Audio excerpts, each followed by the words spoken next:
Just look at them. Some might even call them the pugs of the turtle world. In the past 200 years, Matamatas have gone through 14 different name changes, and their current scientific name, Chelus fimbriata, was only decided upon in 1992. And I thought I had some major identity issues.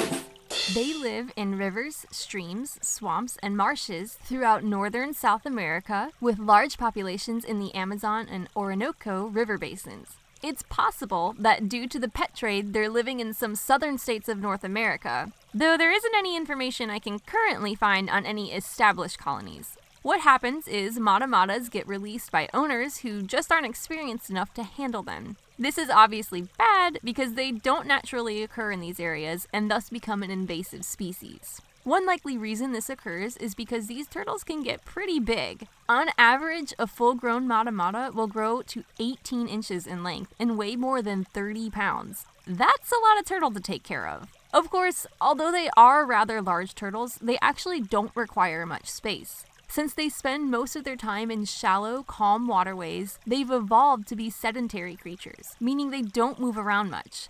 And quite a few of the Matamata's features can be attributed to this slow-paced lifestyle. If you haven't already noticed, Matamatas don't look like your average turtle. They have long, flat necks and heads that are usually gray in color and completely covered in bumps and skin flaps. What's more, their shell is usually brown or rust-colored and thus looks like a piece of bark drifting along the riverbed. While most of us tend to shy away from unsightly blemishes, to a Matamata they're a blessing. Because Matamatas are sedentary in nature, they are ambush predators. What this means is they will sit and wait for their food to come to them. The freaky fringes along their head and neck not only help them to blend in with their surroundings, but they actually help Matamatas in detecting nearby prey. When the unsuspecting prey draws near, it gets sucked in vacuum cleaner style, with the turtles slowly expelling excess water through their closed mouth, disallowing their meal to escape. They eat mostly fish, but will also dine on crustaceans, insects, amphibians, and even small mammals and birds.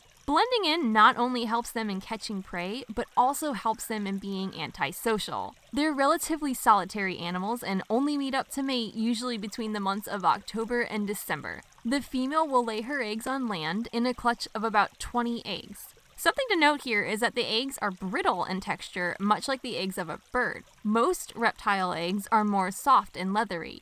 The eggs incubate for around 200 days, and the parents take no part in raising the Matamata babies. They can live anywhere from 40 to more than 75 years. In the wild, they have to watch out for snakes, while domestic Matamatas are sometimes injured or even killed by dogs and cats. Thankfully, Chester just runs away from our turtle. He's not a Matamata though. The name Matamata might sound familiar to any Lord of the Rings fans in the crowd, since this was the name of the town in New Zealand where the sets for Hobbiton were shot. You can actually visit there and get a tour of Bag End and other iconic hobbit holes from the Shire. There's really no relation to the turtle besides the name though. Matamatas do, however, have a Pokemon design based off of them. Well, then again, what doesn't? For more information on Matamatas, check out the links below. Let us know in the comments which animal you want to see next. And as always, thank you for watching and be sure to give a thumbs up for more animal fact files.